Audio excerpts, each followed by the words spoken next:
ঘরটা ছোট হোক তারপরও তো আছে না নাই? কি বলেন?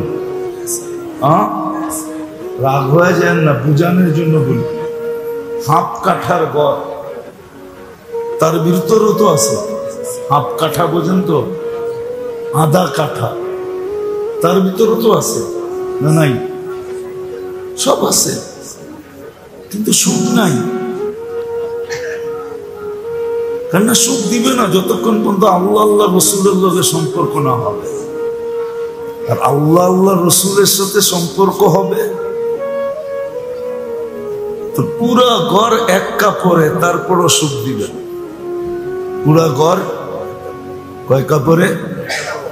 এক কাপড়ে, পাল্টায় পাল্টায় পড়ে।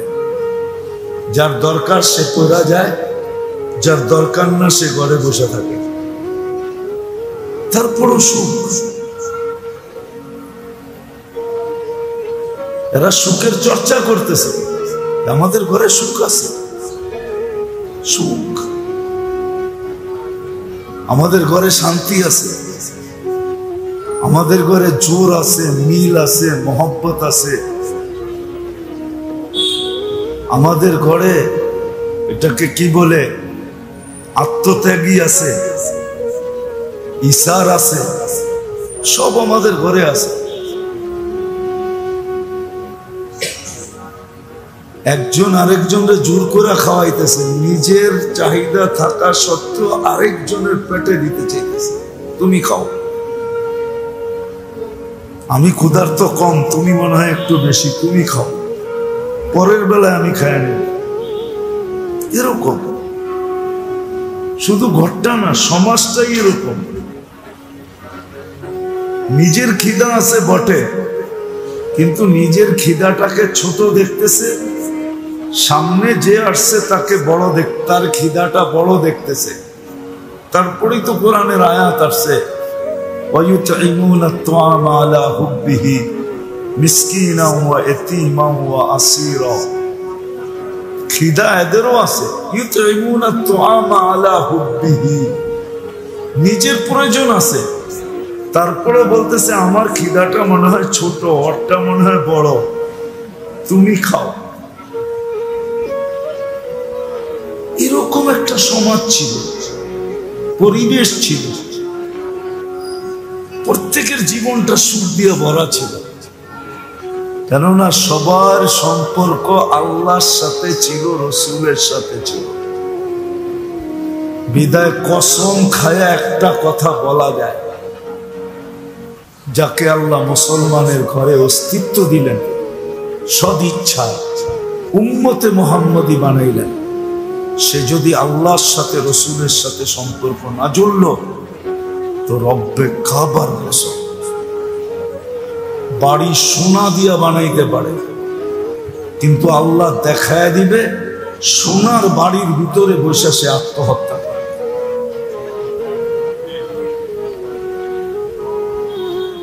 সোনার বাড়িতে ভিতরে বসে সে আত্মহত্যা করে। দুনিয়ার কোনা কোনার থেকে আইনা ফ্ল্যাটকে সাজাবে, আর ওই ফ্ল্যাটের ভিতরে পিস্তল রেখা সে নিজেকে আত্মহত্যা করে। কসম খায় বলা যায়। এই জন্য আল্লাহর সাথে সম্পর্ক জোড়া, রসুলের সাথে সম্পর্ক জোড়া। আজকে জুড়ি না, এই জন্য মজা পাই নাই। যুবক যদি জড়ত, কেননা প্রত্যেক স্তরের এক একটা মজা ভিন্ন, ঠিক না? কি বলেন?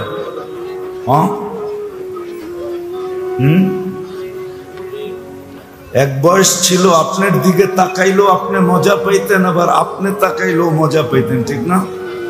আর এখন আপনি তাকাইলে গালি খাইবেন, আর কেউ যদি তাকায় তো আপনার মনটাও খারাপ লাগবে। নাই কিছু, এখন তাকায় কি জন্য, আমিও বুড়া হইলাম, রেশমি চুরিও বাহির হইল, এই প্রবাদ বাক্য বলবে, ঠিক না? এক এক বয়সের এক একটা মজা থাকে, মনে হয় বুঝাইতে পারতেছিলাম। যৌবন বয়সে আল্লাহ পাওয়া, রসুল পাওয়া, এটার মজা ভিন্ন, এটা এক ধরনের মজা। বুড়া বয়সে পাওয়া এটা আবার আরেক ধরনের মজা, নারীর পাওয়া এটা আবার আরেক ধরনের মজা, গরিবের পাওয়া এক ধরনের মজা, অট্টালিকার মালিক আল্লাহ পাওয়া এটা আরেক ধরনের মজা। যদি মজা না হইতো তাহলে ফাজাইলে আমল এই হাদিস আসতো না। ফাজাইলে আমল এই হাদিস আছে, যারা উঁচা উঁচা বিছনায় বসে আল্লাহর জিকির করে ওরা বড় উঁচা উঁচা মর্যাদায় পৌঁছা যায়, ঠিক না? আছে না নাই? ওটা আবার আরেক মজা। প্রত্যেক স্তরের সম্পর্কের এক একটা কি মজা আছে,